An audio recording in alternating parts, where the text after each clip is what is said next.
The company tweeted a statement offering to work with the players and league to find a positive way forward.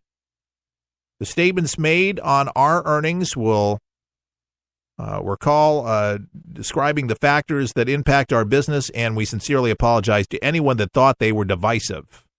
We believe in the right to protest inequality and support the players' movements to create a new platform for change. We also believe, as Americans, we should honor our anthem. There is a way to do both. Well, there, you can't offend the liberals with that statement. You can't offend the Republicans. That is neutral. That is politically correct. And in business, you have to say these things. And with the pop-up, you're losing all that sales. You got to work somehow because you don't want to offend. There's a lot of liberals that eat pizzas.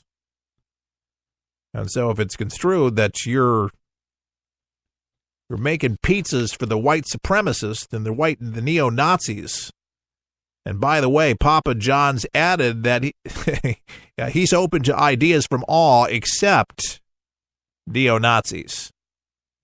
And it has previously he's tried to distance himself from white supremacists who praised Shatner's comments, saying it does not want those groups to buy its pizza. And he's believed because of the statements that he made earlier, being offended by those kneeling and thinking it's disrespectful that, that somehow he was associating himself with these neo-Nazis because, again, they loved what he had to say.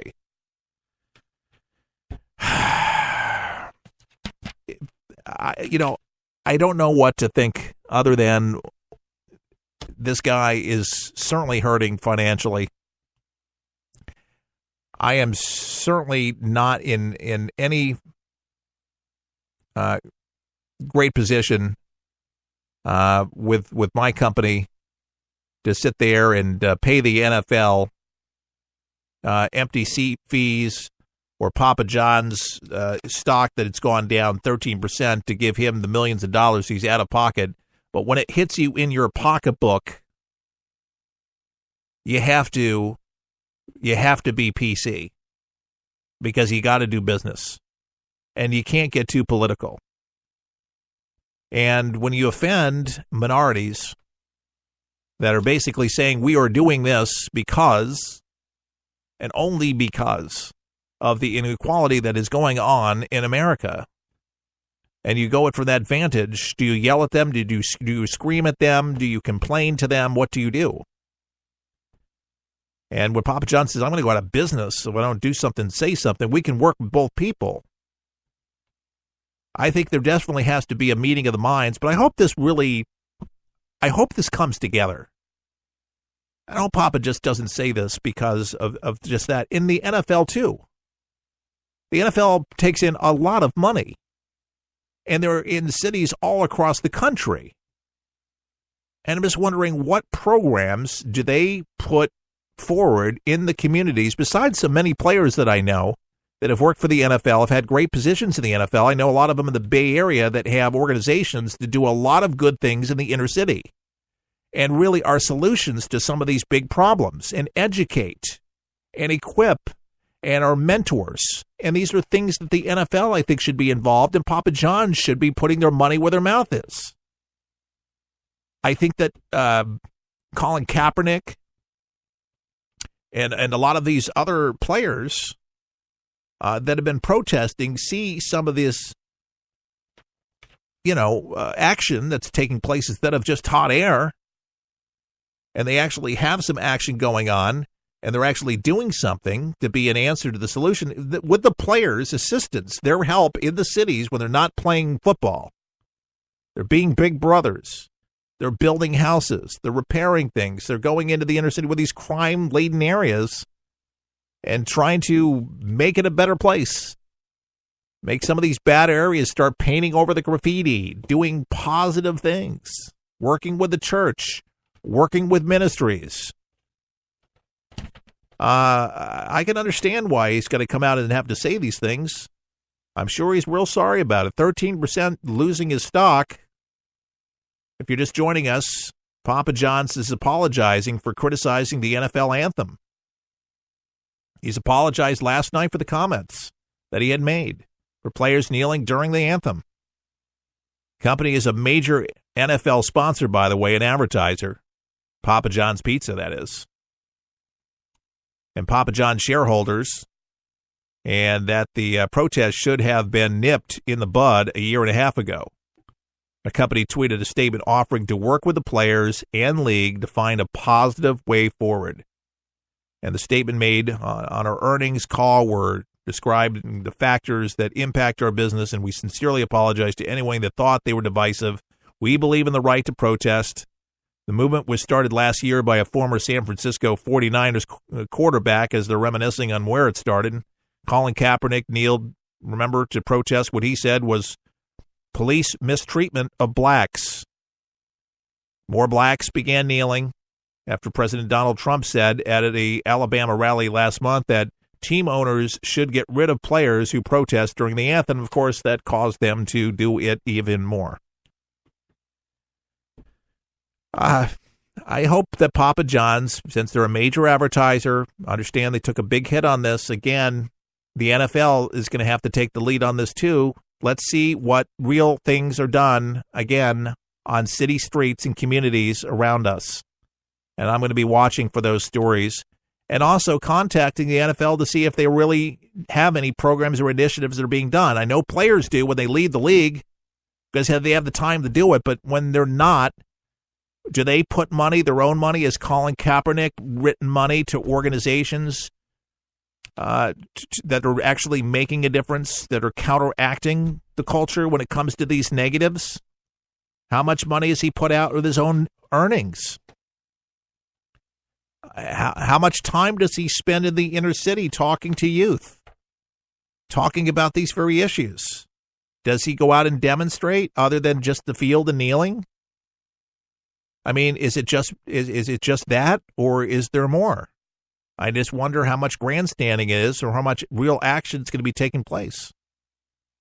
Just my thoughts here. Again, this is more of the common sense version of the show, and my takeaway.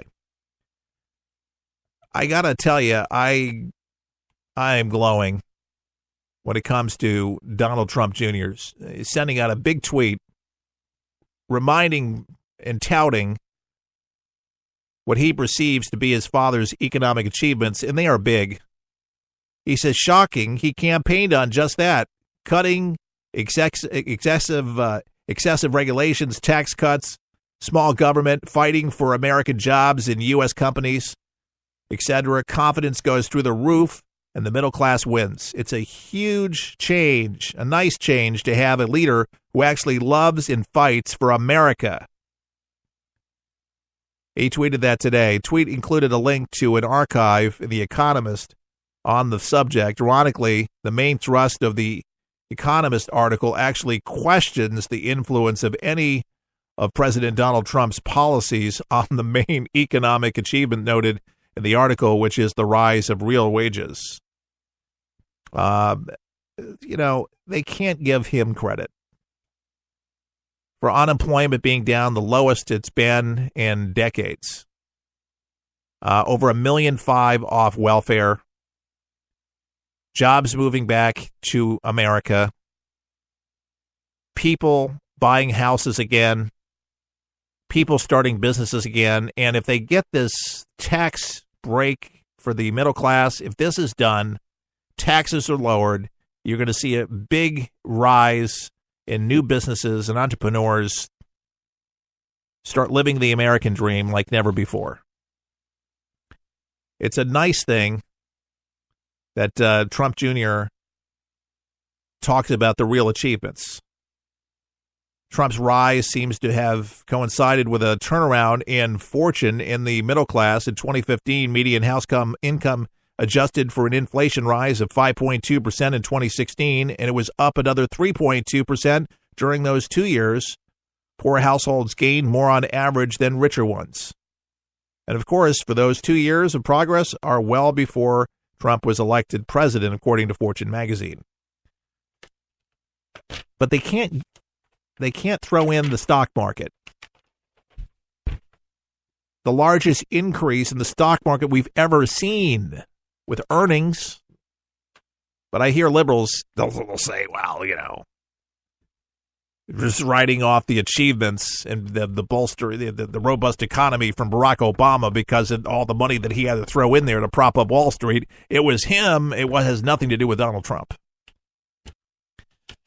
There's a little thing called consumer confidence. There's confidence, and there's more confidence than ever before. It's a good sign. Now, I relate to Main Street, as people do want to see those positive wage increases, and that's what I think those lower taxes are going to do, something Reagan did, something that Trump's going to do, and I think he's going to get his way. And I'm praying that this happens because this will be a great win. If they can put Obamacare and get rid of that, and get something better for the American people that are hurting so bad passed, that would be a terrific thing. We certainly need a break. A repeal, a replace, a tax overhaul. We need it in the worst way of this country. There's a lot of folks that are hurting. People have gains on Wall Street, and we talk about the bolstering numbers, and it all looks good, but there's Americans that can't relate right now. That's why Senate Republicans, they got to do something to repeal the health care laws, the health insurance companies, making a provision, a way to finance deep cuts. It's in their far-reaching overhaul that they're trying to pitch, and we're hoping that the Republicans will come forward in a big way, and we need a win. We need a win. If we could get both Obamacare repeal and tax overhaul, it's a possibility. People are saying that we might be able to have this.